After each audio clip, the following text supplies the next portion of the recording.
Hello everyone, I'm Caitlin. And I'm Jillian. And we are the hosts of the OK Drama podcast. We're two friends recap and break down K-dramas one episode at a time. We're pretty okay. We are okay. Mm-hmm. And we're watching an OK drama. More than okay, I would say, at this point. Yeah, I'm into it now. It did take a bit. Yeah. Episodes 5 and 6 were like a really big turning point, I think. But yeah, now we're like in the thick of it, and I'm like ready for more. And I feel like I'm still not super into Morgan and Tommy. Yeah. Like, they're just not exciting compared to, like, I don't know, a Min Min and Bong Soon. Or Descendants. Yeah, like, those are like some iconic couples in K-drama history, though. Which is like really exciting to watch them and the relationship grow. Like, this is just like okay. It's not amazing, but it's just fine. I think at this point I'm more interested in Scarlett and her actor. Yeah, me too. And then K-drama star. And I'm kind of like interested, and we'll talk about it, about Ga-gyung and her husband. I'm like, what is going on here? Yeah, some crazy stuff happens there. Yeah, especially episode 10. Ooh, Ga-gyung. I know. Yeah, that was good. We'll get there. Okay. So we're liking the drama. Yeah, let's get into it. Yes. Okay, so 9 starts where 8 left off. Morgan and Tommy are making out. Ooh. Tommy tells Morgan that he makes her crazy, and she decides that she does want to have fun with him. They go into her apartment, and Morgan makes Tommy promise that she won't throw him out after they sleep together. And she promises, and they start making out, and then fade to black. And I have to say, I watched most of this episode, like about half of it, on the Viki website, but on a computer versus the TV app. And I didn't realize it at first, but when it was full screen, there was like comments from people like posting, like time-stamped comments, and they were all so dumb. No offense, but like people complaining like, they always go to black. Why don't they let us see anything? Why don't we ever see anything? And someone's like, sorry, the directors aren't as horny as you are.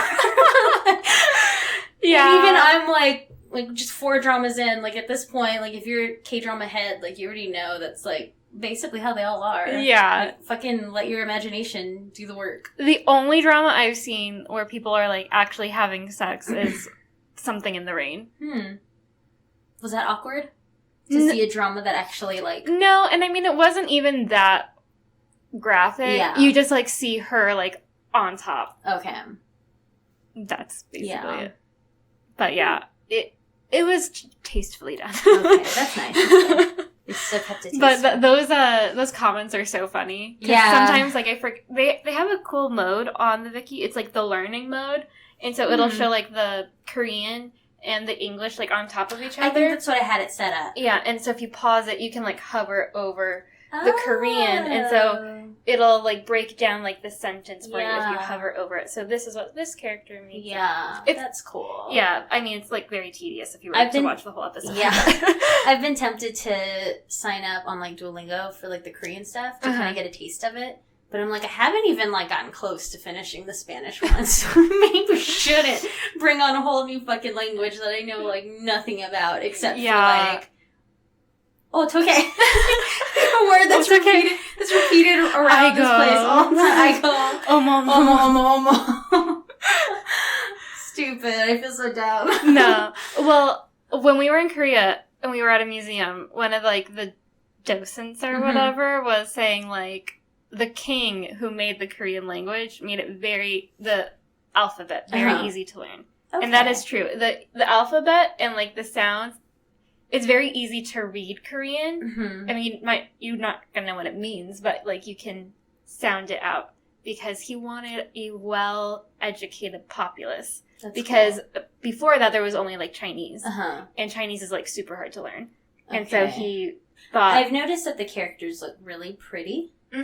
Like, that's nice. Like, they have, like, nice circles, and everything just looks really, like, uniform and pretty and simple. Yeah. Like, very clean. Yes. That was kind of the thing, because, like, the Chinese characters are, like, super intricate, complex. Yeah. And, like, it's a hard language to learn. I noticed, like, a lot of oval type shapes, and, like... Yeah, there's a circle, and, like, little, like... What would you call those? Like, little mustaches. And, like, it's a lot of, like, lines. Yeah. But, apparently, so yeah, it was like only rich people had the time to learn Chinese. And so he was like, we want to be a smart country. And so he was like, I'm making a language that even poor people will have time to learn. Nice. So that's what he nice. did. That's great. I know. What a good king. Maybe I should look at the alphabet then. Maybe I should, like, open the Duolingo thing and just see what it looks like. And then, because then you can read it. And it's funny because a lot of stuff, or not a lot, but there's a lot of things in Korean where you're just reading it and then you realize, like, it's English. Like, my mom sent me a poster for a movie that Benedict Cumberbatch is going to be in, and I was reading it, and I was like, Pe no di te Cumberbatch. I was Benedict Cumberbatch. That's funny. Yeah, and my mom was reading a face mask label. She was like, lemon mask. Oh, lemon mask. That's great. Yeah. Okay. So, all right. Maybe I'll check that out. Yeah. But anyway. I feel like I was going to say something else dealing with that, and I can't remember now. Korean language. Spanish, Korean. I don't remember. It'll probably come up later. Yeah. Feel free to I'll just jump in. Yeah. Okay, so anyway. We cut to Ga-kyung's husband. He goes into her room and he asks her about watching one of his movies or some shit. She says she doesn't know if she can, but she offers to give her husband the ledger that shows he paid to manipulate the searches. He tells her she can hang on to it even if it gets him in trouble in the future. And I think at that point she also asks, like, where's this guy at now? And, like, have all of your ties with him gone away? Like, is everything good? Like, nothing's going to come up or whatever. And then kind of just done there. Next day, Tommy wakes up next to Morgan. She looks really happy. She's about to get up, but he pulls her back into bed. They tease each other and flirt, and Tommy gives Morgan some clothes. And at first, he's like, You told me you didn't have a brother. And then, oh, God. And then he realizes that they're his clothes that he had lent to her, his pajamas or whatever. And then he's, of course, happy. Mm-hmm. They're, like, in whatever, like the afterglow. Yes. They're looking cute. Afterglow of boning. Boning. So then we cut to I think, Buddhist temple. Yes, I'm going with Buddhist temple. The scene. Yeah, it's intense. Mm-hmm. God, that mother-in-law. I can't. A fucking piece of work. So, we're at the temple. Ga-kyung and her whole mother-in-law's family, the, like, O group or whatever. It looks like it's a memorial service for her deceased husband, ? And the whole thing is, like, actually very political within the family. So there's an awkward moment where Ga-kyung and her husband are getting ready to go up and, like, pay their respects / do, like, the bowing ceremony. But the mother-in-law stops them in front of, like, the whole family and is like, no, let your uncle go first. As if to say, like, he's been demoted. And they kind of, like, snicker. Like, oh, we're better. Yeah. Like, the fuck? Oh, yeah, it's really weird. And then there's a part before where a cousin of, like, Ga-kyung's husband comes with his new wife, and she's Christian. Like, she's wearing, like, a little cross necklace. And she's like, oh, whatever, chairwoman, I'm just gonna sit in the back. Like, I hope you don't mind. And she just says, like, go home. And she's like, okay, never mind. I like how also, like and don't like, whatever. How the mother-in-law, like, when she first introduces herself, the mother-in-law looks at someone else and she's like, who's this? She doesn't even ask the girl. She looks at somebody else and asks, like, damn, woman. That's, like, a big power move. To, like, just completely ignore someone talking and, like, talk about them while they're in front of them, yeah. God. Did you think at all about my Ga-kyung's husband, Barack Obama comparison while watching it? Because I still see it when I'm watching the show. Okay, I need to I don't see it when I'm looking at pictures of him, but on the show, like, his whole, like, mouth area. Ga-kyung? That was my Barack Obama impression. Stupid. It's the mouth, like, you know how Obama has, like, those lines? Like, Yeah. I feel like I'm forming those. Because I smile too much. You smile when you're happy, you smile when you're sad, you smile when you're uncomfortable. Is that such a bad thing, though? No. I don't know. But yeah, I need to... Sometimes I just find myself smiling. And I'm like, you need to have more of a neutral smiling face. about? It's because What are you thinking of? I'll just be, like, watching a video, and Alex will, like, call me out. Like, I'll just be watching TV smiling, like making a goofy face. And he's like, you're just sitting on the couch smiling. That's your happiest place, though. Of course you're smiling. That's true. My grandma and I were talking about how, like, how we just all love watching TV. Like, my grandma, me, and my mom. Mm-hmm. And I was like, maybe it's genetic. Because I was like, I don't know how... we were actually talking about you. I was like, I don't know how Jill has time to do all of the stuff that she does. Like, it sounds so tiring. And then Alex was like, well, I mean, you could maybe do more stuff, but you just said, like, you love watching TV. Like, it's one of your favorite things in the world. And I was like, this is true. I usually would watch TV while doing stuff. Uh-huh. Like, watch TV while, like, sewing books or something. But obviously you can't do that with K-dramas. It's kind of a problem. And I started going more towards podcasts while doing work. Because I'm still, like, enjoying something. Yeah. That's not just music. And I'm, like, doing shit with my hands. Yeah. So, I don't know. I try to multitask. Yeah, totally. I've kind of, like, weaned myself off of podcasts and, like, back into music while I'm working. Mm-hmm. But, anyway, back at the temple. All right. Oh, wait, no, we're out of the temple now, right? Or are we still there? I think we are... We're yeah, I basically, at the temple, Gog-young and her husband are, like, in a bad spot with the mom. So, Morgan and Tommy are having a quiet day at home. It's, like, very ideal. Mm-hmm. They're just watching the rain together. They talk a little bit more about their relationship. And Tommy opens up a little bit more to Morgan about her feelings and why she decided to go back to him. And he tells her that he's wanted to be a part of her life for a while now and tells her not to run away again. Oh. Yeah. So back at the temple again. We're just jumping back and forth. Yeah, for a while. Mm-hmm. Gog-young and her husband are eating with the cousin and the new wife or whatever. And again, this wife is kind of, like, obnoxious and clueless. Talking shit. Yeah. She keeps making comments about Gog-young's husband being, like, the black sheep of the family because he's, like, into movies and stuff. Even though he seems, like, pretty successful. Like, I feel like at one point they talk about him going to, like, Cannes and stuff. So,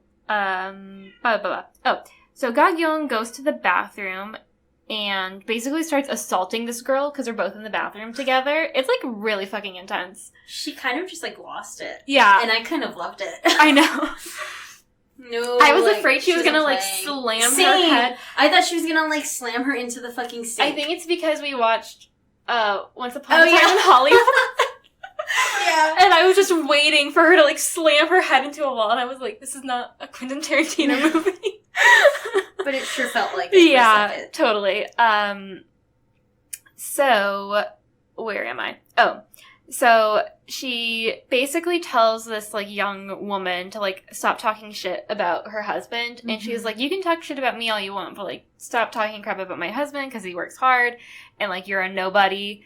And she tries to pull, like, I'm gonna tell on you. And she's like, no one gives a shit about you. Like, who's gonna care? Your husband's not gonna care because everything is about the KU group. She was like, she said, you think your husband loves you, he loves the KU group more. And she said, you even betrayed Jesus for the KU group. You bowed to Buddha and betrayed Jesus just to make the chairwoman happy. So, like... Yeah, it was intense. Yeah, I liked that line, like, you betrayed Jesus. So true. I really like that side of Gog-young. Yeah. No fucking nonsense. She's done. Yeah, totally. And it kind of just escalates from that scene. Which we'll get to soon. Yes. I'm very excited about. Back to Morgan and Tommy. They keep having an awesome day at home, listening to music, laying on the couch, eating snacks, basically best day ever. They talk about Morgan's past and how he was in a band and he went to school in Australia and he was able to overcome racial discrimination through being in a band. Basically, you're in a band, you're cool. Yeah. Caitlin, you're cool. For the first time. For the first time in your life, you're cool. I'm just kidding. Chuck Gagyeon is at work, and she gets a call from the actor Solji Hwan. Hwan? I think so. Is it pronounced the same as Jay? Solji Hwan. Hwan. I don't know if I'm just saying it because of Mexican Juan or Juan. Hwan. Hwan. Juan. Solji. G? Solji Hwan. Hwan. Juan. Whatever. He says he has something he needs to say to her. He shows up in the rain. It's really intense. He doesn't have an umbrella. She does. He's beat up and bleeding and crying. And she's like, what the fuck? Yeah. Turns out... like, just remember, this is after he kind of, like, not quite ghosted her, yeah, but... it was, like, a little uncomfortable. Yeah. Though. Yeah. He was like, okay, bye. I don't want to talk to you anymore. Yeah. He was, like, unhappy with her for whatever reason. Yeah. He's, like, weirded out. Yeah, that she, like, took over his life, basically. Yeah. But he came to her, and it turns out that he didn't actually get in a fight. The blood was just makeup from a shoot. But he is upset because the Google Maps type thing from Bottle, there was a picture of him and his now deceased dog, and the deceased dog had been blurred out. This is all after the guy who was having an affair, yada yada, and they decided to blur all faces. Mm-hmm.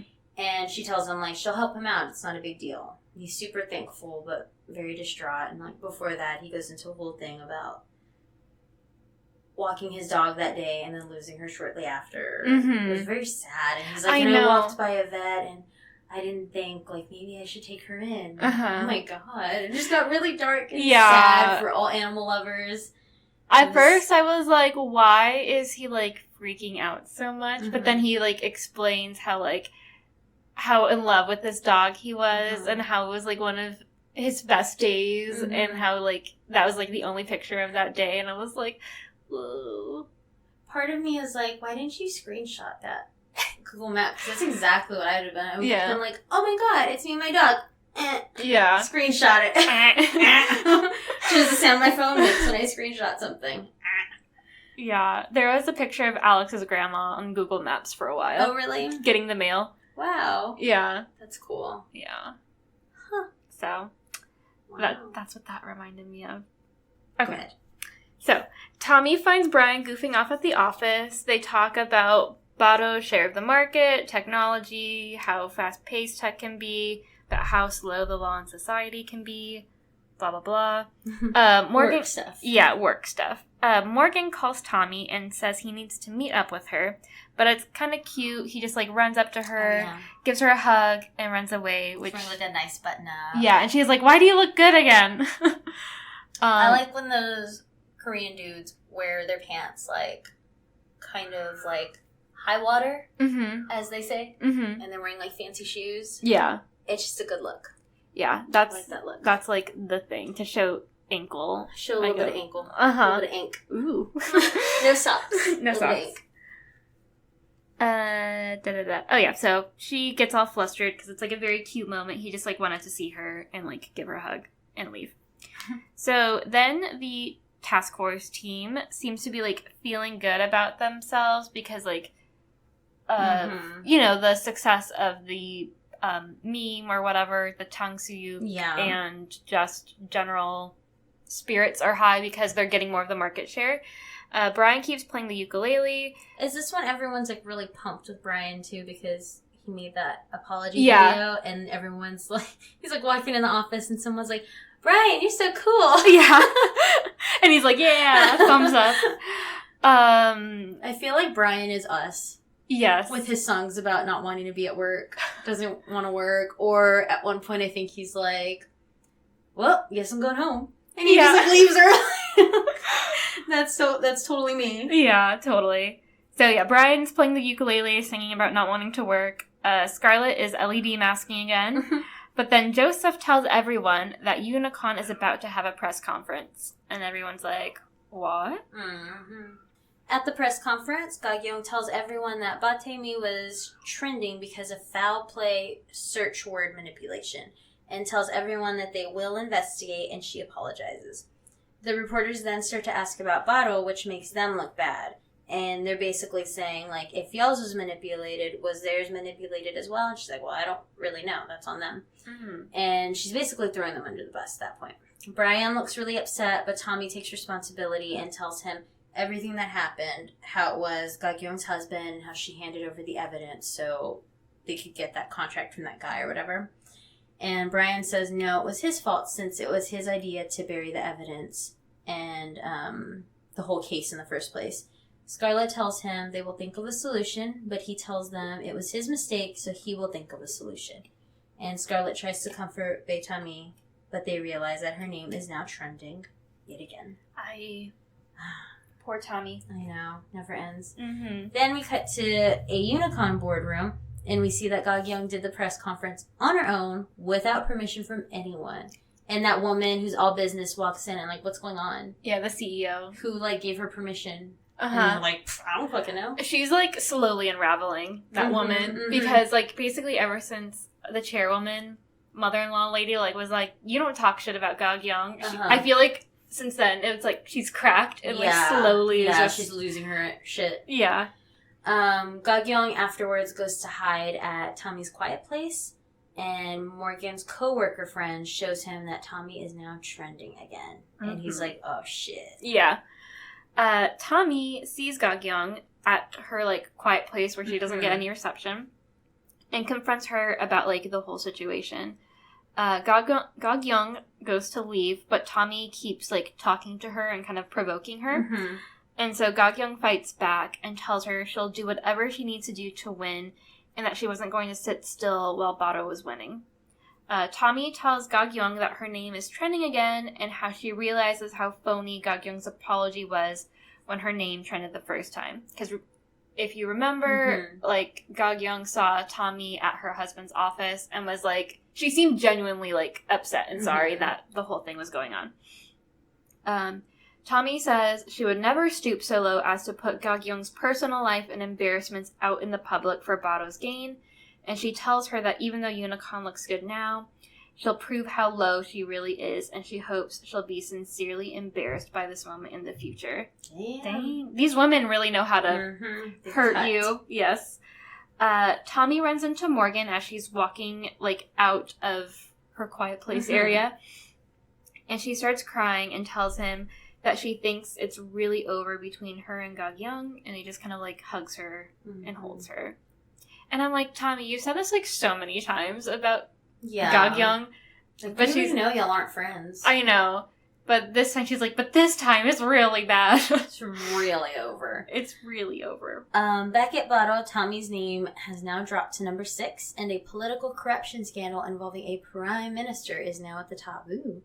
People online have come up with theories that politicians created the fake scandal with Tommy the first time to cover up the scandal when it first happened. So this was in the news before, but nobody really saw it. Now everything is like truly coming to light.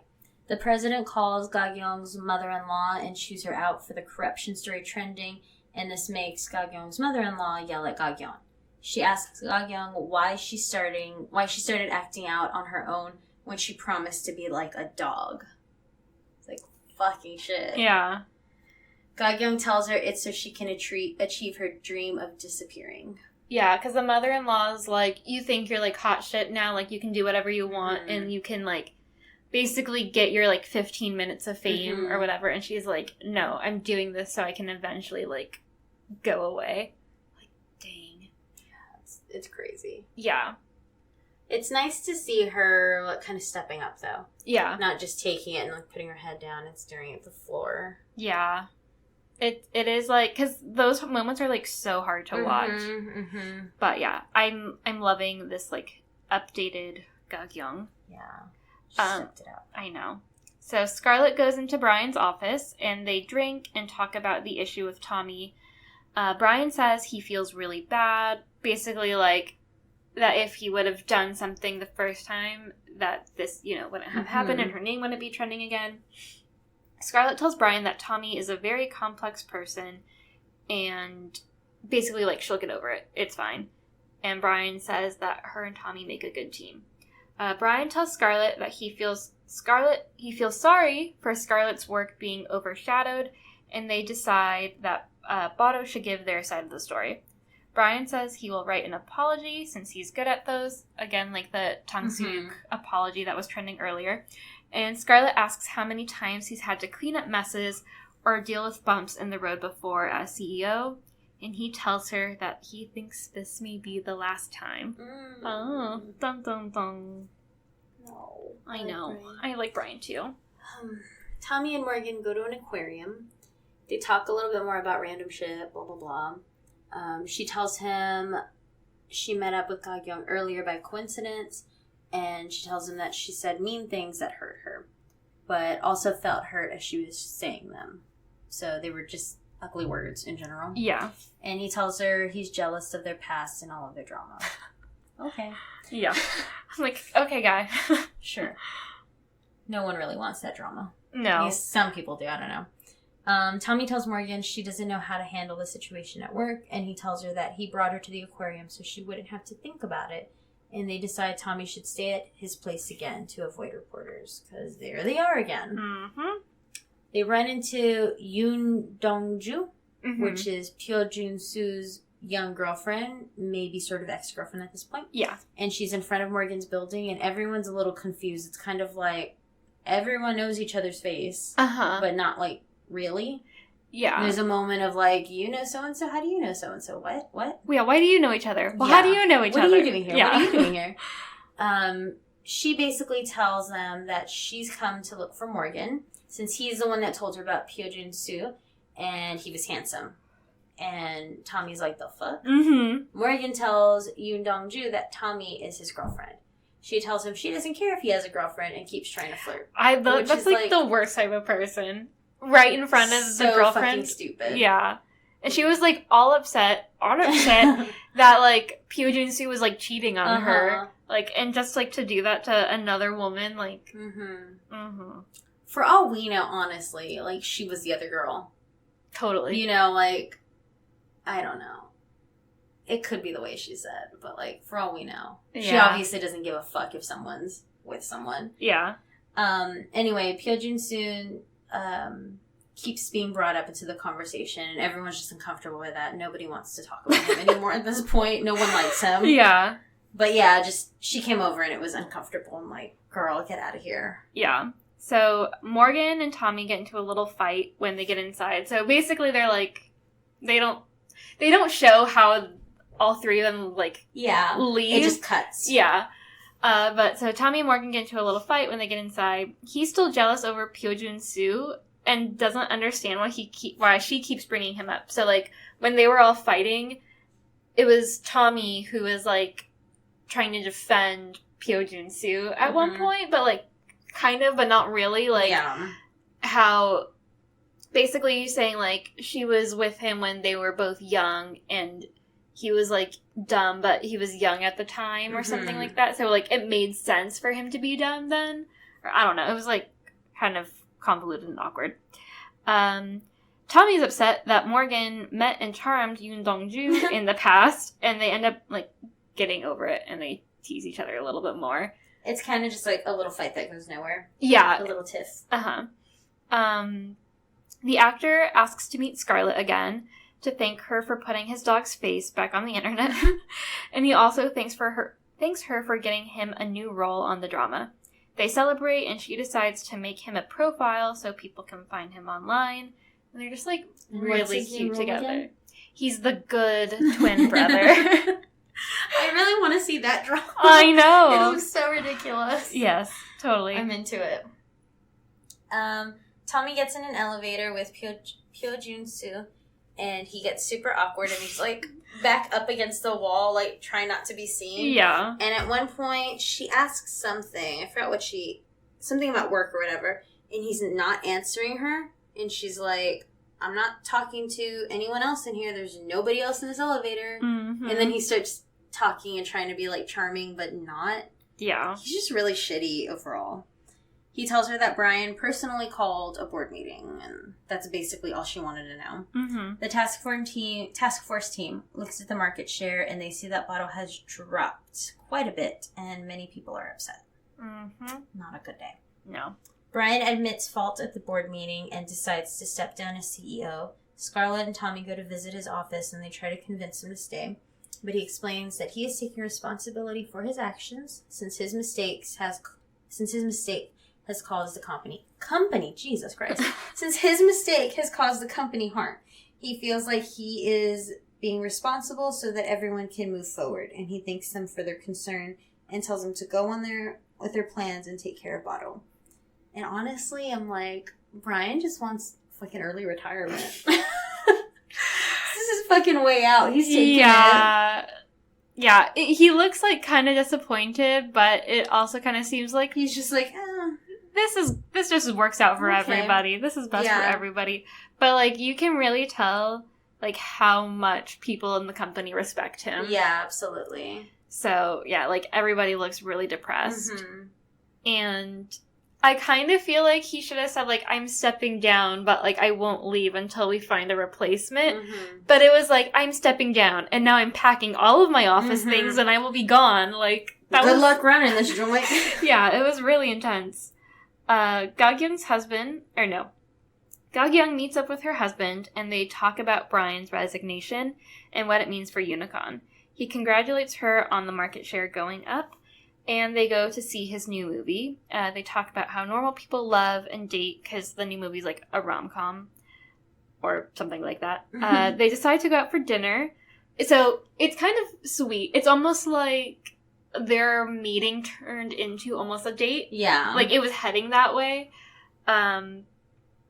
Because he's like, I haven't eaten yet. Like, do you want to get food with me? And she's about to say yes. Or does she say yes? I don't remember. I don't remember either. But she gets a call. It was going to be yes, though. Yeah, so it's a big bummer because then Ga-kyung's mom calls and, like... She's all upset. And, like, basically... They have to, like, ditch their date and go to their mom's. That movie theater they were at was very nice. Yeah. I couldn't tell if it was, like, a company, like, screening room or if it was, like, because the embassy has, like, really small theaters like that. But, yeah, that looked really nice. Yeah, those seats looked like they really reclined. Mm-hmm. They looked fancy. Yeah. I love the reclining seats at the embassy. Mm-hmm. When I saw that one movie about the Washington Post, I forget the name of it, but with, like, Meryl Streep, there was a woman there who brought a blanket. And so she, like, fully reclined the seat and, like, had, like, a little blanket and popcorn. I know, I was like, dang, you know how to live. Do you remember what Andrew said about the theaters like that? Mm-mm. When he's like, I don't like being in a theater where people are just getting, like, too comfortable. I don't like to be in a seat that I know someone was just, like, really comfortable in. That's weird. He just said it feels weird for him. Like, sleeping in somebody's bed or something? Yeah, like, he's like, I just know that I'm sitting in a seat that someone was just, like, too comfortable in. I don't like it. He just thinks about the weirdest things sometimes. They get to... whatever, their house. I don't know what the living situation is. The mother-in-law's, it looks like her, like, place. I'm feeling like they might have, like, a little compound. Where the mother-in-law stays also. Yeah, because they talk about, like, serve your mother-in-law kimchi and, like, shit like that. And, like, they each have their own rooms. And at one point he says, like, I'm assuming you don't want to go home now. Like, see her. So I think it's kind of like those I've seen in other dramas too where basically these like super super rich people just have like these estates and like one family will live in like one wing or like one like little house area. But I mean, I don't know. I don't know how I feel about that. No. I like my space. Even if it's like a huge place. Like, I want to know that I can just, like, walk around in just my underwear or something and have no one bother me. Mm-hmm. I like my privacy. Yeah, I feel ya. So, they get to a house. and Some sort of a house. And they find Ga-kyung's parents kneeling in front of the mother-in-law begging for forgiveness and for her not to cancel their partnership. And, like, Ga-kyung and her husband both look, like, very distraught. Like, what the fuck is happening? Yeah. The whole, like, kneeling concept, like, kind of makes me uncomfortable. Because, like, you see it... I think it's just, like, a thing in Korea. Like, kneeling and bowing and whatever. But in this case, it just seems like like she's some fucking, like, royalty or something. Yeah. She's not, like, she just has, like, political power or whatever the fuck. Like, yeah. whatever the fuck she's meddling in. But she's not, like, fucking royalty. Yeah, or, like, a god or something. Like, she's just a crazy... She's a bitchy old woman. Sorry about it. Yeah, no. It's, like, very uncomfortable. So, where am I? I scrolled up. Yes. So her, Gog Young and her husband look, like, very distraught. It's all very uncomfortable. Gog Young's parents start yelling at her to apologize and kneel with them. And then the mother-in-law starts, like, yelling at Gog Young, I think for, like, the press conference. Mm-hmm. And basically, it seems like just the whole arranged marriage family situation is, like, blowing up. Because they had, like, the battery issue, and then, like, from last week, right? Yeah. And, like, Gog Young going off on her own. It's just, like, not... What use are you to me? What use are you to me? Oh, yeah. That sort of thing. Yeah, totally. We get a flashback of her parents offering Gog Young up as part of an arranged marriage, and the mother-in-law asking if she will be the house's dog. So this is when, like, Gog Young is in her prime and, like, fresh. And can you just imagine being asked that question? I would be like, no, sorry. No. Or, fuck you. Or I just start crying, I think. I would be like, why did you put me here? Like, what kind of parents are you? Yeah, totally. So back to present day, Gog Young tries standing up for herself, saying that she's, like, served the family loyally, but, like, enough is enough, and, like, they're doing some, like, really shady stuff, and she doesn't want to be a part of it anymore, and, like, she's basically been abused, like, the whole time she's lived there, so... Yeah. I'm done. So she tells her parents, like, get up, like, you're embarrassing yourselves, like, have some dignity, just resign and go out of business, and, like, whatever, just stop it. And she says, like, that she's gonna get a divorce from her husband. And everyone's like, what? Yeah, I got chills when she was like, I want a divorce, I'm getting a divorce. And then everyone is just and like... And it, like, cuts to him, and he's just like, Barack Obama face, like, yep. Like, disappointed Barack Obama face. It's gonna happen, but okay. What does he say? Don't boo, vote. I think about that sometimes a lot. Oh my god. Don't boo, get a divorce. And that's the end of the episode. Yeah. I seriously got chills. I was like... It was good. Go, girl. It was a good ending. Because, like, you can tell she's so, like... She's desperate. Yeah. She's just like, just stop it. Just, like, have some self-respect. Like, you don't... Because I think at this point, she's like, you don't need the money. Like... You don't owe her anything. You don't owe her anything. Like, what's the point of, like, having nice things and, like, being, like, wealthy or, like, in a certain circle if you're, like, so miserable? Yeah. So... Yeah. It was a good episode. And I really wanted to keep watching. But I've been doing this thing where instead of watching... them all together, I've been, like, staggering it. So I don't have to dedicate, like, 3.5 hours to watching. They're fucking long. Because I have to, like, do the notes, too. But, yeah, so good. Shall I go to 10? Yeah, go on in since I started the other one. Okay. So, we basically start right where we left off. Yes. Gog Young is saying she wants to, or she's going to get a divorce. Not she wants to. Like, she's gonna happen. She's firm. It's going to happen. So, yeah. So, the divorce is going to happen. And basically, she tells her parents that they sold her for their business and how she's never been happy in her whole life. She's not lying. Yeah. And she goes into this, like, monologue about how, like, why did they even have her? Did they only have her so she could be, like, used in their business, or did they have her with the intention of, like, creating a happy human and they just failed? It was something like that. Yeah, it was, like, really intense. She let basically everybody have it. She also tells the chairwoman that she's going to get her alimony. I'm like, yes, girl, she's thought about this for a while. So, yeah, she's going to get her alimony unless she, the chairwoman, wants to go to trial. And she should just accept that her youngest son is going to be divorced And then she storms out like a boss. And she also mentioned something like, and don't fucking fight me on it because I have a lot of dirt on y'all. That's true. And I'm not afraid to fucking use it. I was like, damn!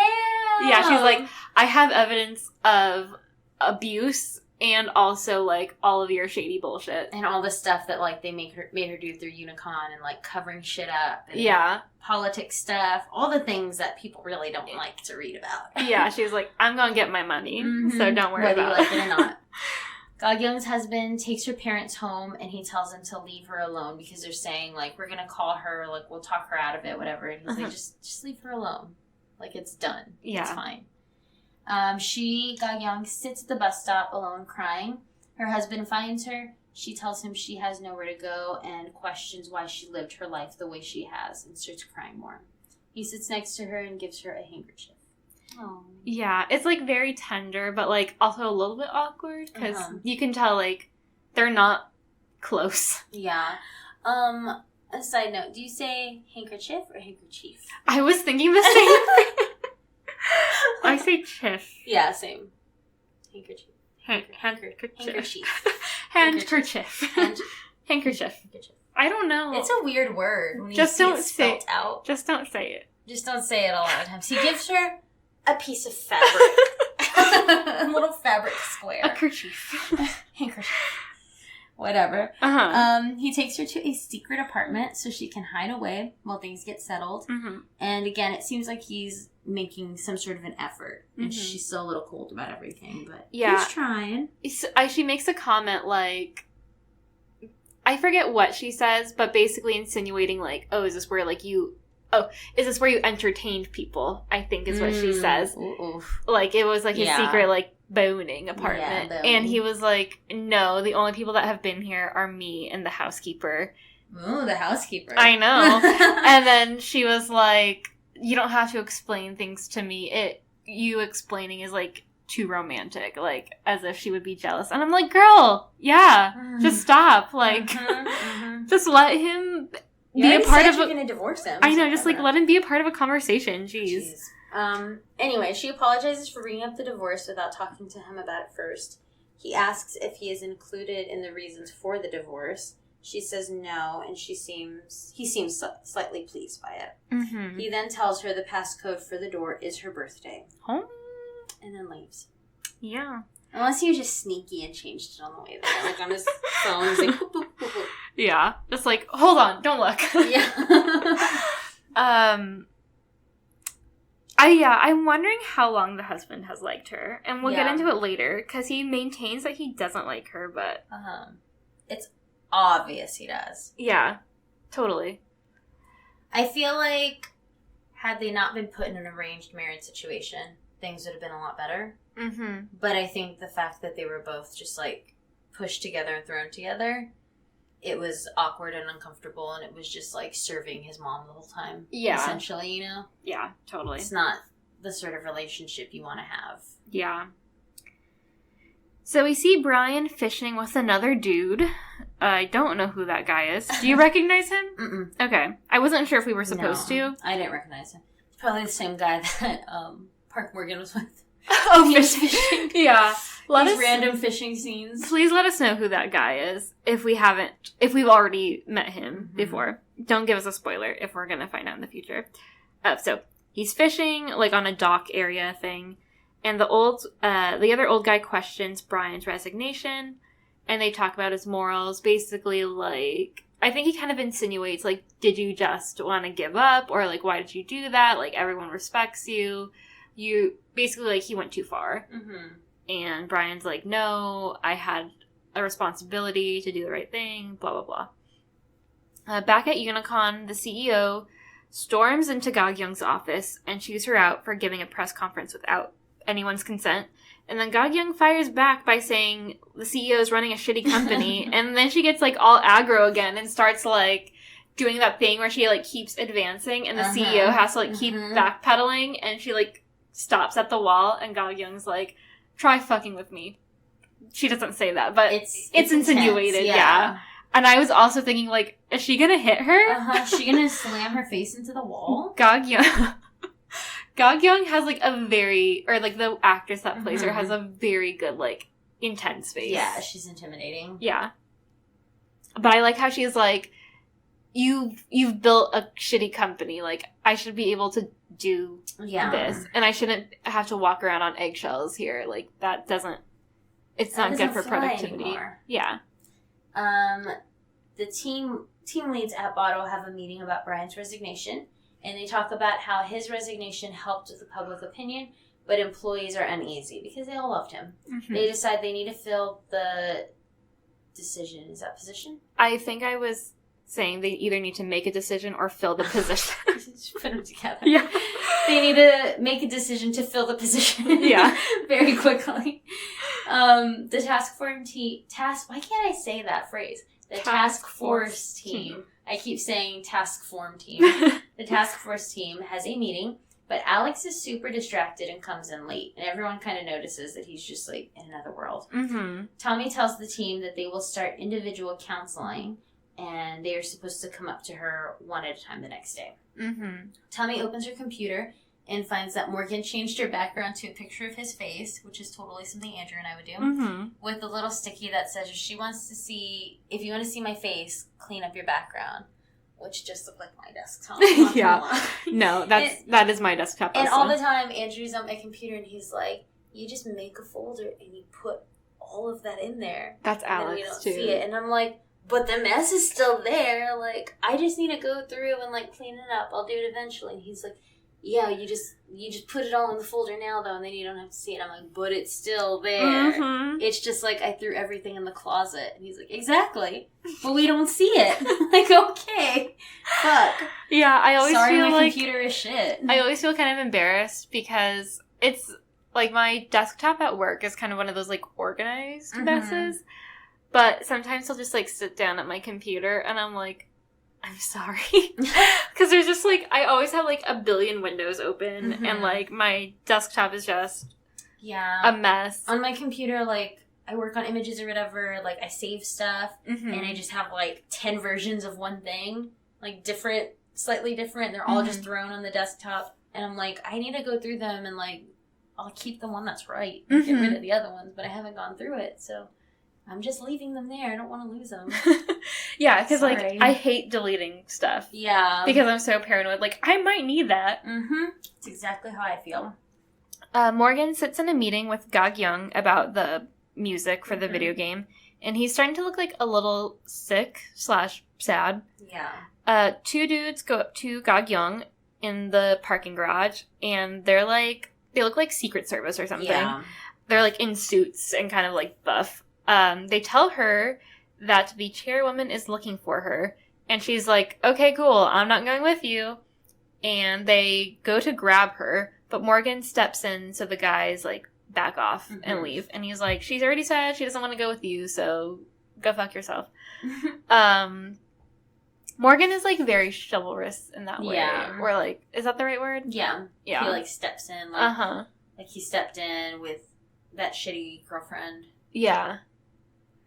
Yeah. He's good at just, like, sticking his nose in and helping people. Yeah, and then being like, bye. Not expecting anything in return. Yeah. So she tells Morgan to take care of himself and of Tommy since she is torturing her. So we can tell that, like, Gog Young, I don't think she wants to be doing what she's doing. Yeah. And this is, like, kind of evident, like, in the divorce thing. But I also think, like, Gog Young is also, like, super competitive. So she has, like, that 2 sides. Like, she feels bad what she's doing to Tommy, but she'll also do anything to win. Yeah, whatever she needs to do. So, at least she has a conscience. We cut to the crazy chairwoman mother-in-law who is going to town on a canvas. So ridiculous. Yeah. Why do they have to make her, like, an obnoxious artist? Who's just, like, tattooing people and sketching new dudes and aggressively painting. Like, what the fuck? Yeah. She just had to be, like, a kind of eccentric, crazy psychopath, sociopath. So weird. Yeah.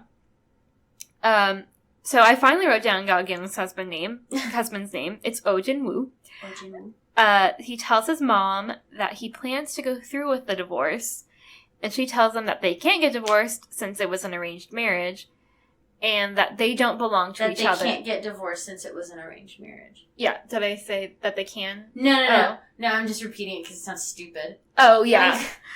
Like, they're married, so they can divorce, whether or not it is arranged or not. Right. Like, what? Yeah, the mother-in-law is basically saying, like, it's crazy. It almost seems like they're slaves or something. Yeah. Because she's like, you guys don't belong to each other. You belong to me Mm-hmm. and her mom. And it's like, what the fuck? It's fucking weird. Yeah, it's insane. So yeah, she's like, you don't have rights. You're not getting divorced. That's that. He tells her that it's even more of a reason to divorce her so he can protect her from a crazy mother-in-law.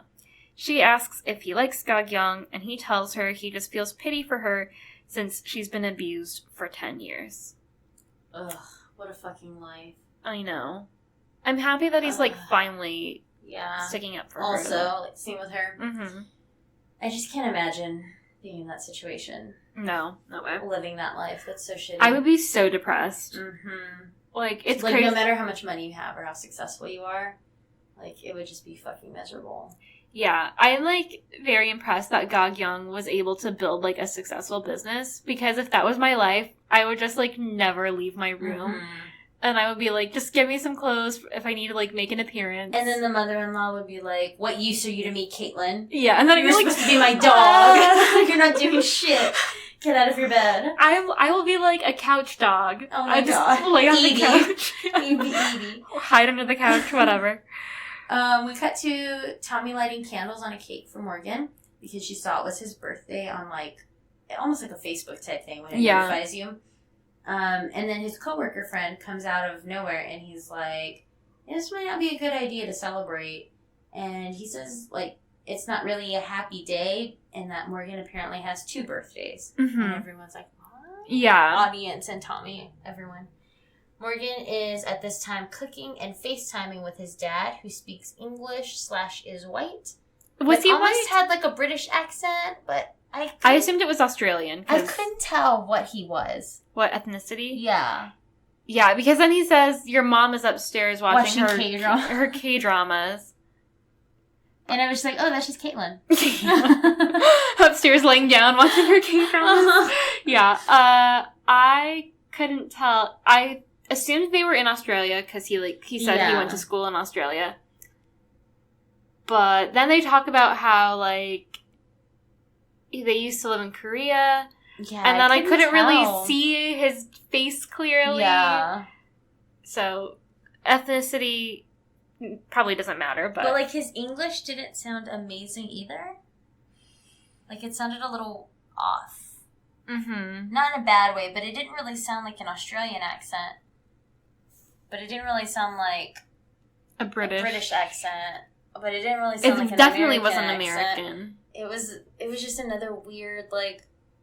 Unicorn. unicorn actor. I Yeah. don't know. The English-speaking actors And, in K-drama. and again, it's so hard to know if it's, like, just jarring to hear English. No, it sounded weird. Okay.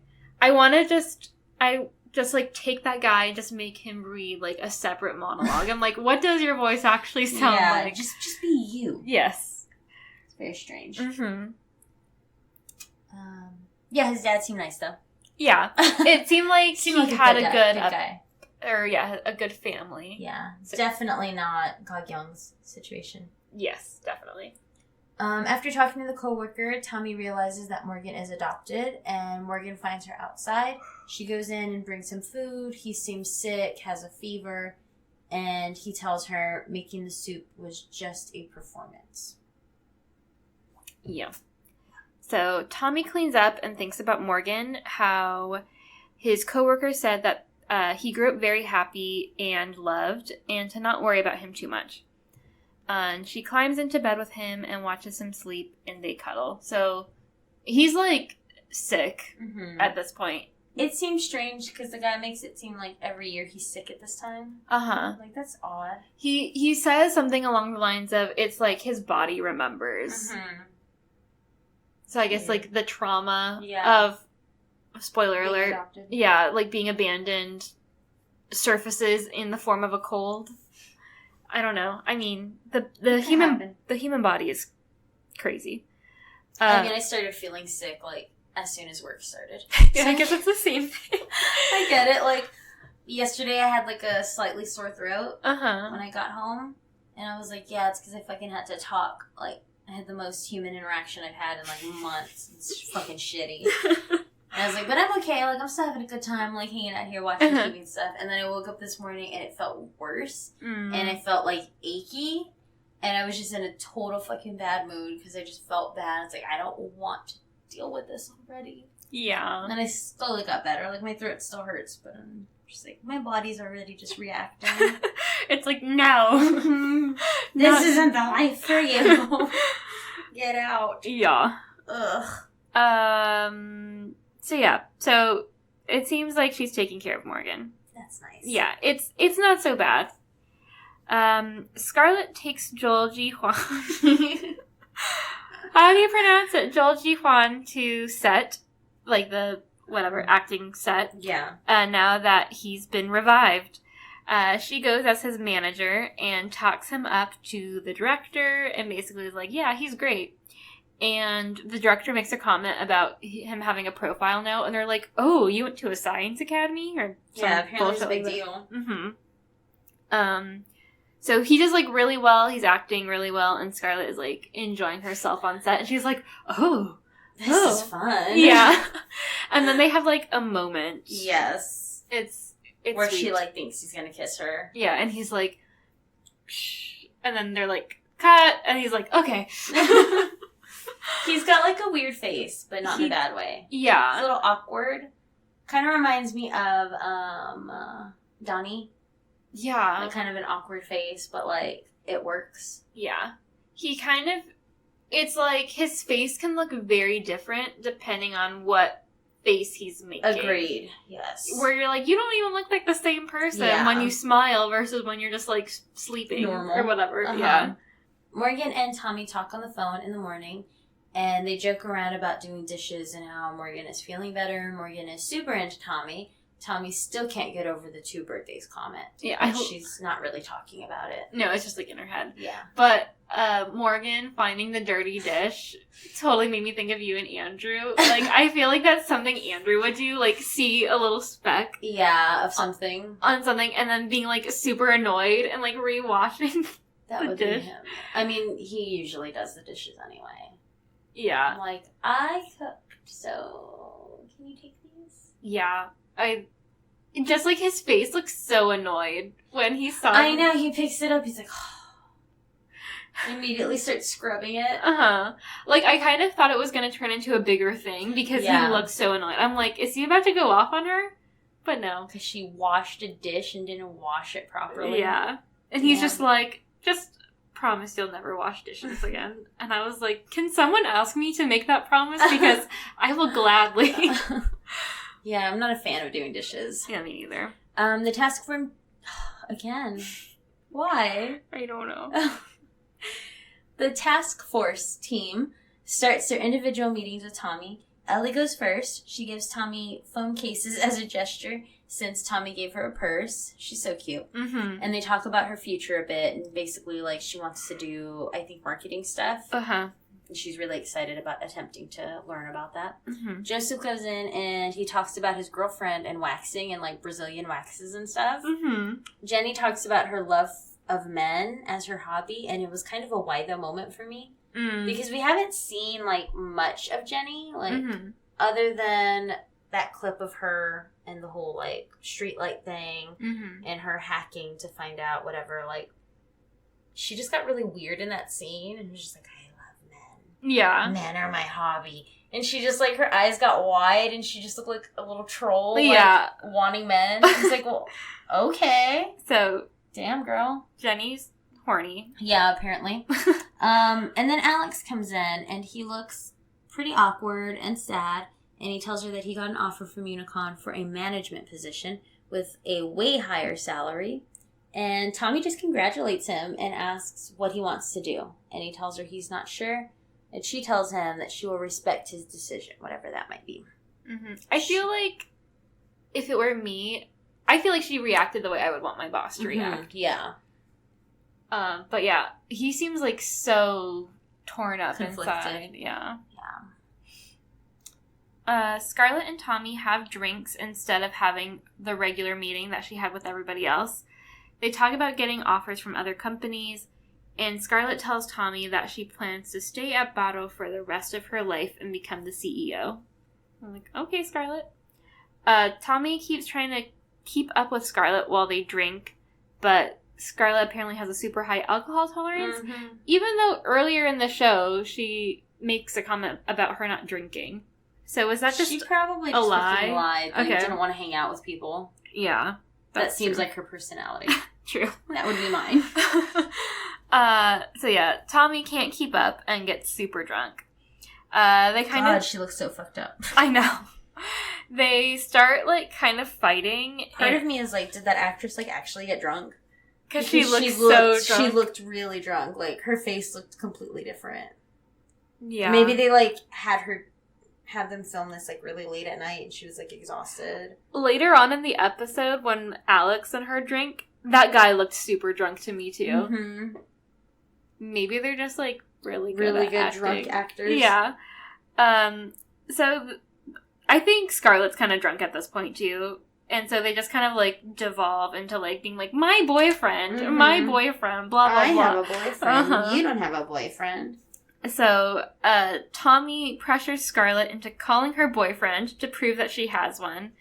And she just thinks about Solji Juan. Juan. So Morgan shows up to take care of Tommy, which is sweet. And he's like, she's so drunk. Yeah. Why is she so drunk? Uh-huh. And Solji Juan ends up showing up, and Scarlett is super embarrassed, but ends up asking him to pretend to be her boyfriend. He agrees, and they come up with a backstory, and he also looks cool with his hair pushed back. Mm-hmm. Agreed. And so he grabs her hand, and they walk in together. Tommy is super drunk and asks Ji-hwan if he's actually her boyfriend. He plays it cool and, like, completely scraps the backstory that him and Scarlett made up in the parking lot and tells the actual story of how they met. Which is honestly a much better story. Yeah, it's really more cute. interesting. Yeah. And I love how Morgan says, "You're so cool," after he tells the story. Morgan asks Chahyun, Scarlett, when she fell for Ji-hwan, and she says, just over time, it just kind of happened. And I'm like, I love them together. They're so cute. Mm-hmm. Agreed. More of this, please. I know. Morgan takes Tommy home and tucks her in. She tries to undress him, but he stops her. And she gets annoyed, rolls over, and he's like, why are you grabbing at me if you're just going to fall asleep in 30 seconds? Uh-huh. And she tells him she is going to protect him. Tommy starts crying. Morgan asks what's wrong. And she confronts him about the whole two birthday things. And he tells her that he didn't tell her because he was afraid that she would reject him. She tells him that he needs to tell her everything, not just fun things. He opens up to her and says that the day of his, quote, birthday is the day he was abandoned and found in an orphanage. Huh. Tommy is super sad, but says that even though he may hate his birth parents, she feels grateful to them that he was born so they can be together. And she tells him to not feel any pain, that she'll take it for him and protect him. And he tells her to keep the promise and not abandon him. Yeah, it kind of puts the one-night stand into, like, a new context. Yeah. Knowing that. Yeah, absolutely. He was abandoned. It's, like, really sad. I think, just, like, for a bit of context, I think the adoption thing is, like, kind of, I don't know if big deal is the right word in Korea, but, like, and again, I could be wrong, but just the way K-dramas make it seem, and just, like, talking to, like, my friend, and kind of some, like, family about it, like, it's not super cool to be adopted in Korea. Like, it's kind of looked down upon, because as we've seen in a lot of the K-dramas, it's like, who are your parents? Yeah. What do your parents do? Blah, blah, blah. And so, like, not having, like, I guess, the blood connection is kind of like, oh, well, they're adopted. They don't actually have parents or whatever. And, like, in a couple of other dramas that I've seen where, like, people are adopted, it's kind of like, hush-hush or kind of an embarrassing thing. Okay. Which is weird because they're, like, all adopted by rich people, but... Or not necessarily, but yeah, it's just, like... It's interesting because I feel like in America, it's not so much the fact that they were adopted is not, like, a big deal. Yeah. It's more, like, the person's own personal struggle of, like, why did my parents leave me? Yeah. Whereas there, it almost seems like, whatever, my parents left me, and that was sad, but, like, just, like, also the societal thing of, like, having to deal with, like, I don't have that, like, thing like that... history. So, I think that's why he made the comment, like, I was afraid you would reject me. I didn't know if that helped in any way, but yeah. So, Alex keeps feeling down. And he meets with someone from Unicon who says that they need someone like him at Unicon. Basically, it's just like another recruitment kind of coffee shop meeting. Back at Bado, Alex keeps feeling a little unloved when Tommy lets Ellie try a marketing thing and tells Alex to help her. Because he keeps like trying to participate in the conversation, but people keep talking over him. And she's like, Ellie will try, like, you help her. Almost as, like, an afterthought. Or that's how he's perceiving it, anyway. Morgan and Tommy talk on the phone, and he tells her that his real birthday is November 19th. And he asks her if he can go to a reunion. I don't know. I kind of, like, zoned out, I think, while I was watching this. So it kind of just seems like they were just talking about, like, their weekend plans. Yeah, and suddenly he's like, a reunion's happening. Can I go to that? Yeah, and she's like, it's your life. I don't care. But after that, she's all upset. Yeah, so she, like, tries to play it cool and says it's fine, but, yeah, clearly just hangs up and is all upset. And then she vents to Scarlett about her not liking the idea of him going to reunions since there will be other women there. And Scarlett's like, why didn't you tell him not to go? Yeah. I love Scarlett. Her and Brian are great. Yeah, she's funny. Alex basically resigns from Bado, and we get a shot of Ga-kyung on the phone with someone at Unicon, and she tells them the scouting was only supposed to shake up Tommy's team, that they don't actually want all the people to go to Unicon. So I'm like, damn, that's kind of like, I'm assuming they wouldn't just, like, fire him, but, like, we're kind of seeing, like, so it's all just a game. Yeah. Poor Alex. Shitty. Ga-kyung tries cooking, and there's, like, a really good scene of her, like, looking up seaweed soup.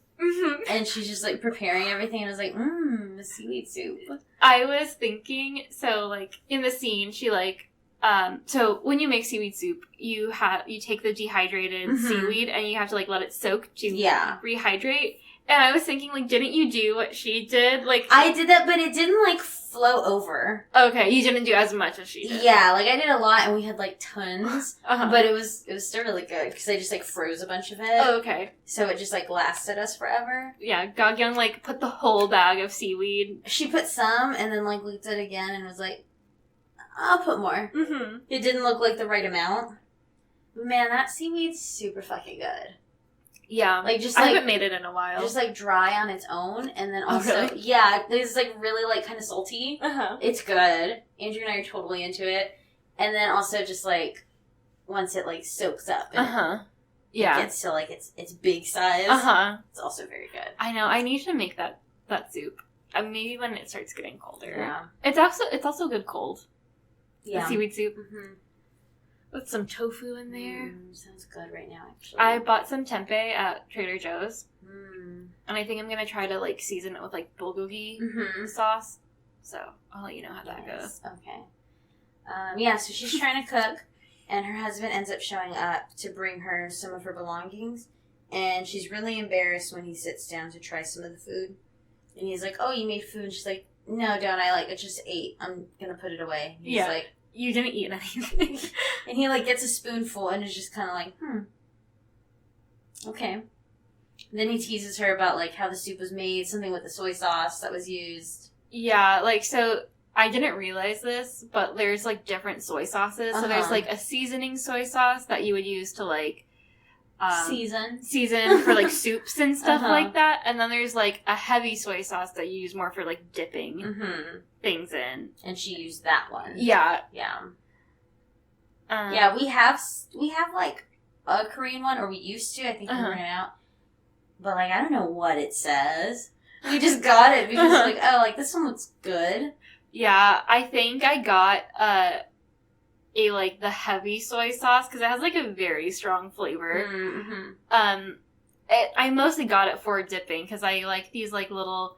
They're, like, noodle wraps or whatever. Mm-hmm. I think I've brought them over before. They're, like, fried. Yes, those are good. Yeah, they're really good. And they're really good with this, like, soy sauce that I got. But it's, like, I think it's a Thai or Vietnamese, I think it's Vietnamese, like, label. And so, like, I really can't read it because I can, like, barely read Korean. Yeah. But it's, like, just a picture of a chef with, like, some fish on the front.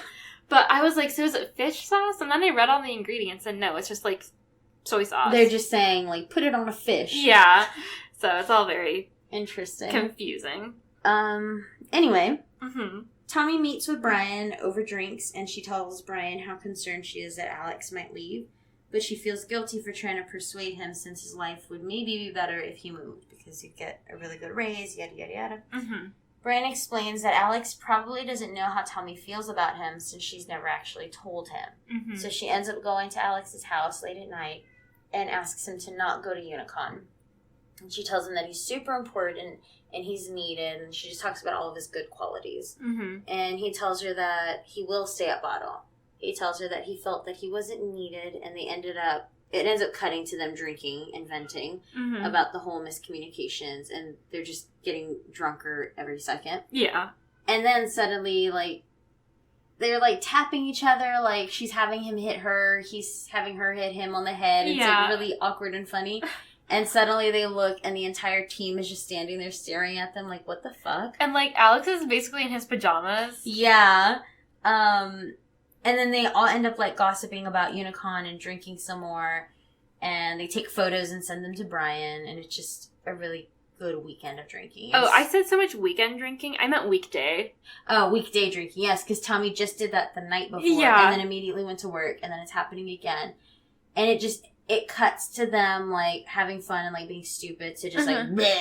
Yeah. And Tommy's vomiting. And Scarlett's sitting there with her. And she's like, you did this 2 nights in a row? Uh-huh. She just looks totally like, Jesus Christ, who is this woman? Yeah. She's a mess. Tommy feels relieved that Alex is staying, but also misses Brian. Mm-hmm. Naturally. Yeah. Ellie and Tommy take a cab home, and Tommy opens up to Ellie and tells her that she wants to confide in her sometimes, even though she's the youngest person on the team. And then that kind of, like, reminds me, like, oh, yeah, Tommy used to just, like, go to the coffee shop and just, like, vent all of her stuff to Ellie. Mm-hmm. And so she doesn't really have that type of person. Yeah. At Botto. Ellie tells her that she should, like, vent to her. And then we get shots of the rest of the task force team making their way home. Like, some people are on a bus, subway, blah, blah, blah. Brian gets home and gets a drunk text pic of the TF team together. And at one point they show Alex, and he's, like, wobbling. I was like, oh my god, is he about to die? I was thinking that too. It just looked really bad and like ominous. Like he was like in a dark alley and it almost looked like he was on a bridge for a second. It's like, is he gonna fall off? Or I was thinking he's either gonna collapse and like have alcohol poisoning, or like someone was gonna like mug him. Yeah, it looked bad. But then he just like kind of smiled and was just like, oh, I'm just drunk. Yeah. Jesus Christ. Okay, I'm glad we were all on the same page about like all of the ominous looking things that never ended up happening. Maybe just have like really dark imaginations, but that's immediately what my brain went to. I was like, is that guy okay? Someone should have walked home with him. Mm-hmm. Called him a fucking cab or something. Yeah, he was plastered. Yeah, it was bad. So that was the end of the episode. Yay! But he lived. Yes. So as far as we know.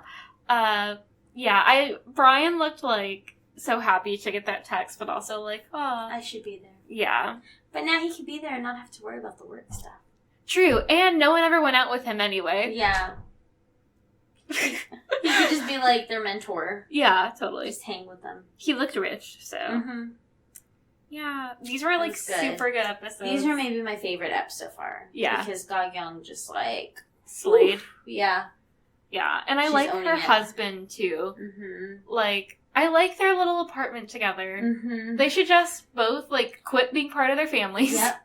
quit their families. To fuck off. I'm sure he could still get a job somewhere in the movie industry. I mean, his mom doesn't even give a shit about him.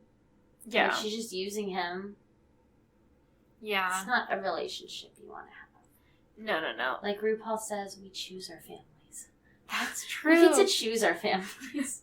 If your family fucking blows, you choose your family. Yeah. Just don't even...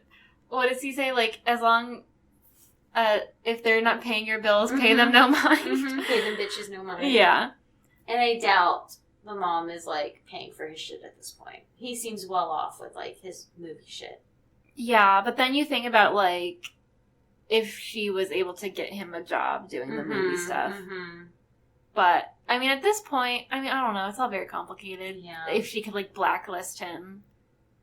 Maybe that's a prediction. I don't know. She won't be alive much longer. You think she's gonna die? I don't know. She's old eventually. Like, I don't know.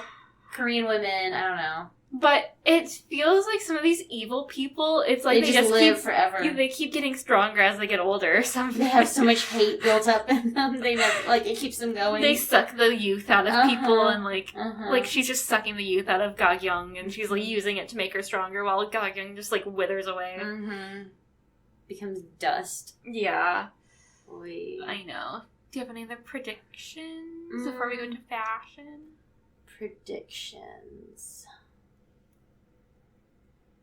I'm kind of feeling like my prediction about the piano teacher is not going to come to fruition after this episode. Yeah.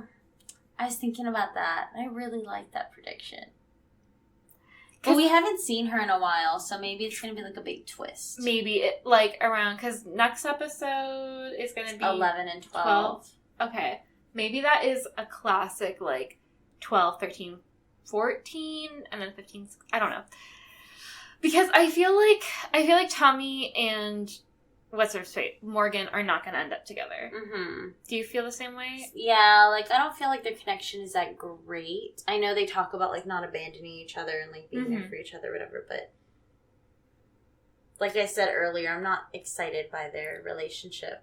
Yeah, and I mean they kind of called it from the beginning. Like every relationship has an expiration date. Yeah, and their age difference isn't that big, but it is kind of like she says, like Morgan's basically like in his prime right now, and Tommy's like nearing, like whatever, phasing out of her prime, I guess. But I mean, whatever, 40's the new 20.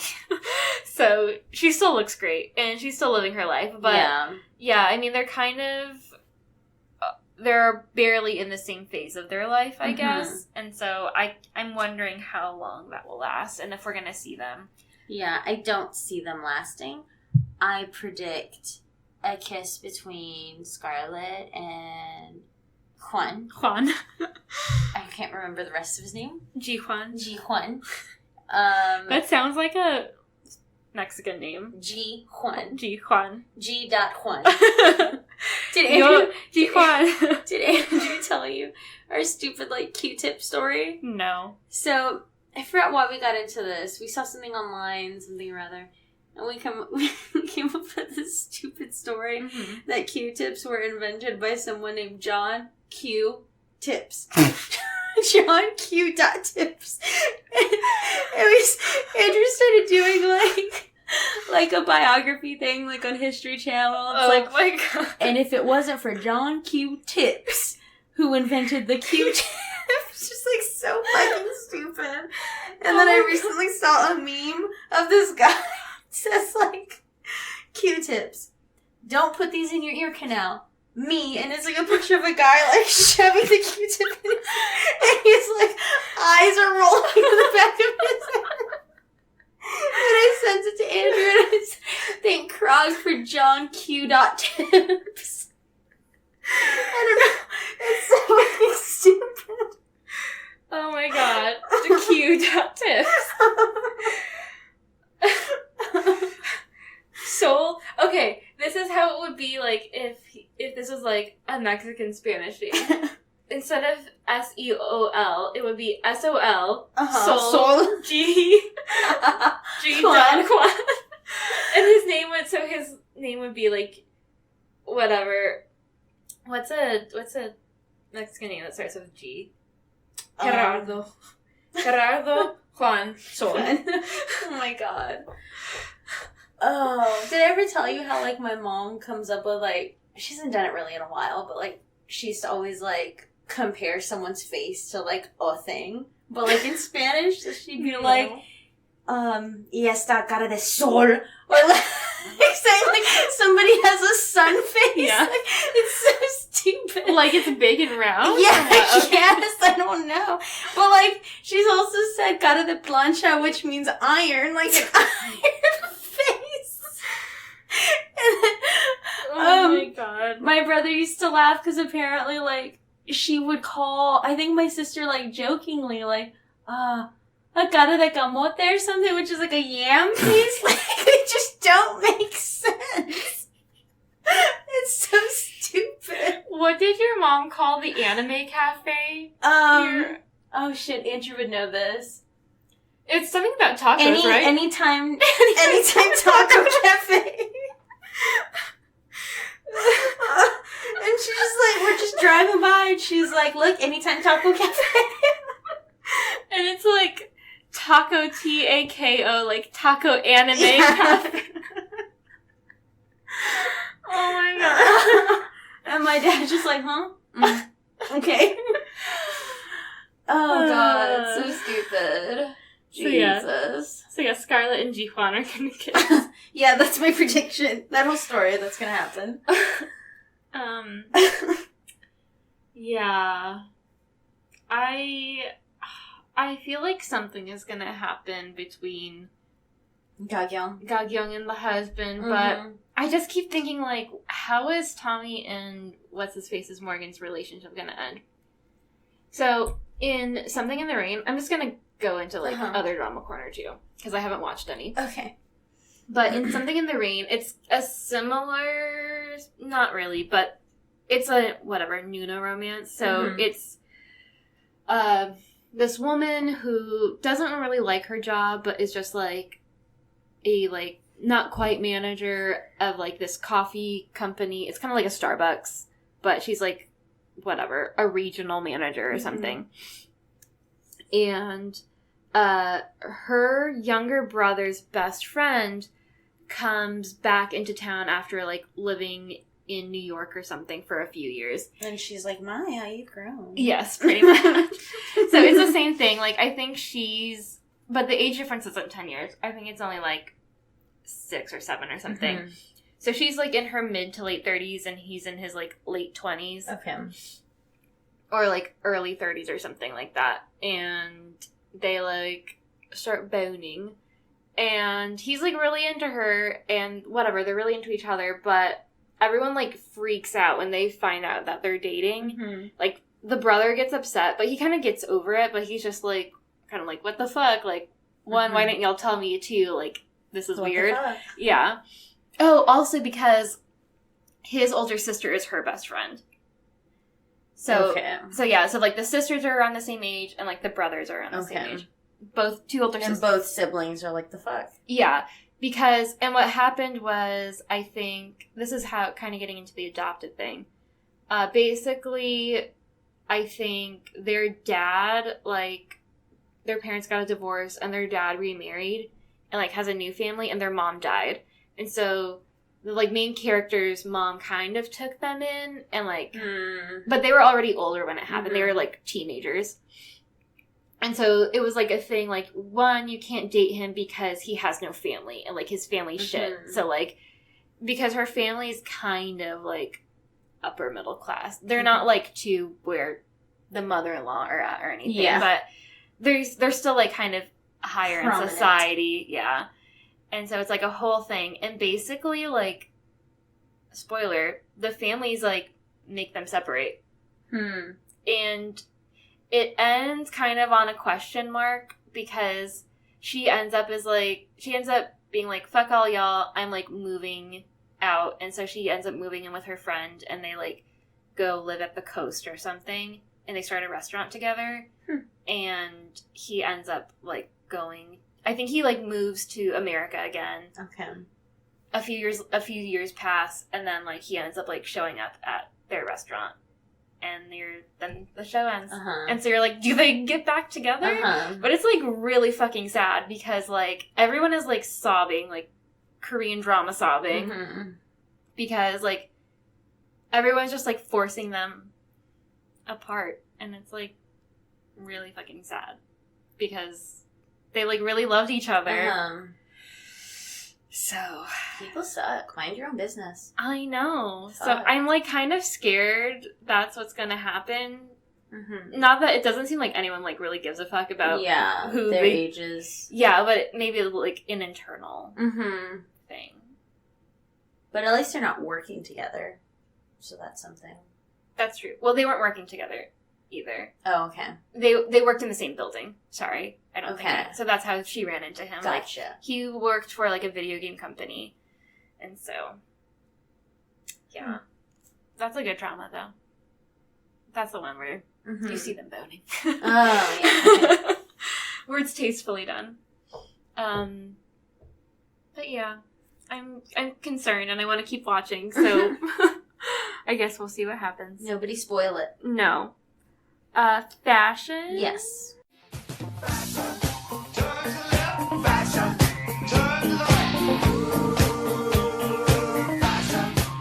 Yes, God!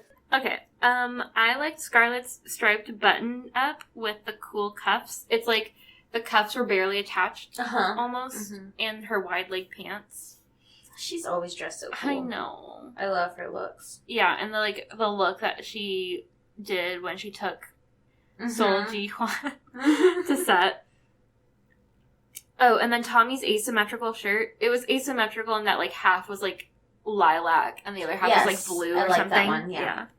That was one I was going to say. Yeah, and then the colorful bobby pins that, like, all these women are wearing. They're cute. I'm like, I need to get hats. I need to get colorful bobby pins. Yeah, I like the way Jenny does, like, the little X bobby pins. Those are cute. That would be cute with your short hair. Yeah. You could just, like, I need, like, one side. fun colored ones. I think that stand out. My dark hair. Totally. And I still need to get a beret now. Yeah. On Amazon. I also noted... well, we talked a little bit about Park Morgan when he comes up to Tommy and he's got, like, the pants and the shoes just button up. And she's like, why is that shirt so sexy? It was a good look. Yeah. And then also Ga Gyeong when she is leaving the meeting with Park Morgan about his music and stuff. And she's wearing, like, a black outfit. It's not really a suit, but it's, like, a cool, like, jacket. And she's all in black. It's a good look. She has really good blazers. Scarlett also has good blazers, but hers seem more casual in a way. And, like... They're a bit more fun, I feel like. Yeah. And they're, like, more boxy and stuff. Whereas Ga Gyeong looks like she's about to, like, rule the fucking world in her blazers. She's about to tell you how it's done. Yeah, and ask for a divorce. But her alimony, she's keeping. Yes.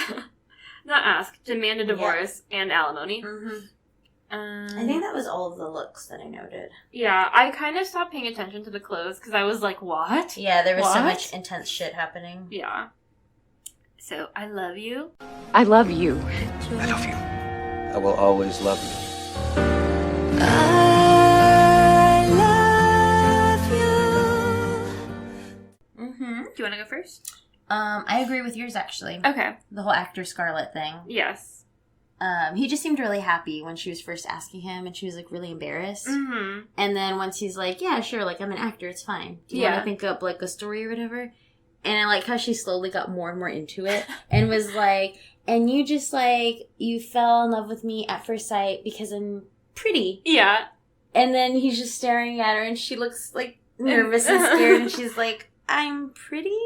And he's just like, oh, so you know. Yeah. It's really cute. I love Scarlett. I know. She's very interesting because she's so tough. But it's like around him and Ga Gyeong, she's like whatever really cute melts and, like, away. Yeah. Her soft side comes out. Yeah. I also liked when Ga Gyeong's husband came over to the secret apartment for dinner because he brought her stuff. Yeah, because he, like, eats her food And attempts to. Yeah, but then they end up just, like, eating dinner that he brought her to.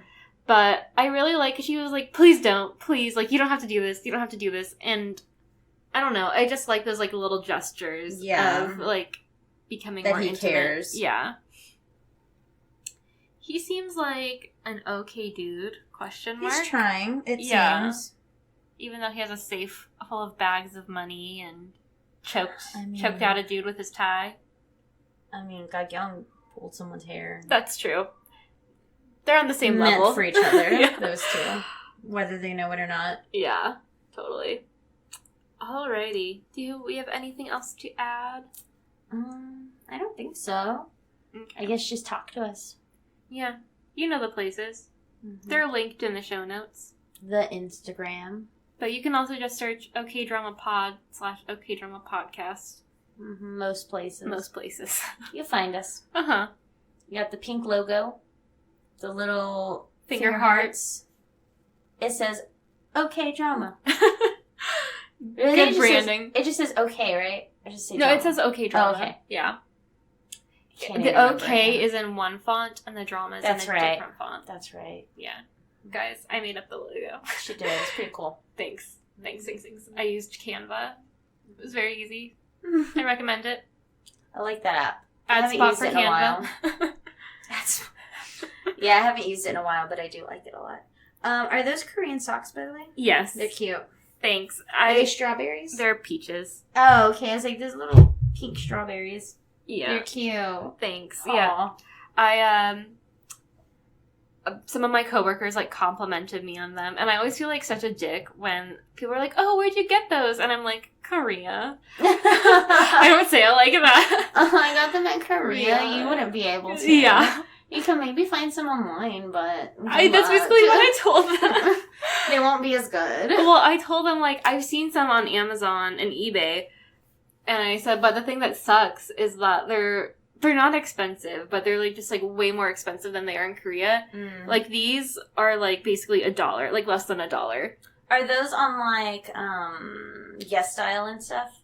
Probably. Yeah, but, like, when I've seen them on Yes Style or, like, on eBay or Amazon, it's, like, one pair is, like, $3. Which is still not, like, bad for cute socks. But a pair. Yeah, and so, but, like, if you are in Seoul, there are just, like, tons of, like, little street vendors that sell socks. They're just, like, all over the fucking place. So we need to, like, Venmo your mom, like, $50. Yeah, if you want her to And send then- socks, I'll let her know. Just a big package of That's what she sent me, like, one of the care packages she sent me after we came to visit her. I was like, I didn't buy enough socks while I was there. Can you send me more socks? And these are some of the socks that she sent me. So. I'm going to get you some money. Okay. Just a fuck ton of socks. Andrew loves his socks from Korea, by the way. Good, I'm glad. The little, like, mouse with the cheese. Uh-huh. And then the one that's, like, beer and wings. The chimek, the chicken and beer. He loves wearing those. Good, I'm glad. He's yeah. like, these are my Korean socks. He's so happy. And I think the mouse one, like, he wore them one night and then took them off before bed. And then the next day, one of them was missing. And he's like, Edie, where's my Korean sock? Korean. What did you do to my Korean sock? Oh, I'm glad. Yeah, he likes them a lot. Good. When we go, we're just gonna, like, stock up on socks and sheet Face masks. Yeah. Mm-hmm. I miss it. I've been, like, seeing more vegan restaurants pop up on, like, Korean Instagram. Awesome. So. Yeah, we'll have to do, like, research. And then go to that one place, that cafe that I sent you. Yes. It's, like, cartoony looking. Uh-huh. That looks so cool. I didn't realize it was based on the drama, W. Oh. I read some more about it because my mom also tagged me in, like... I saw that. Yeah. Yeah. Yeah, and so I've seen that drama where it's basically, like, I think I told you about it, how, like, the person gets, like, sucked into Yes. the They're webtoon. like, yeah. Mm-hmm. That's cool. It has the guy from Romance is a Bonus Book. He's the lead guy in it. Oh. He is the webtoon character. The lead guy from Romance? Mm-hmm. Oh. Cool. And, what's her face is in that? I think. The girl, the hot one that ends up dating the artist. Oh, Hiji? Is that her name? Hiji? Maybe. I think that sounds right. I think it's I want to sound dumb. I think it's no. her The name. more I repeat it, Fiji. the more correct it sounds. Yeah.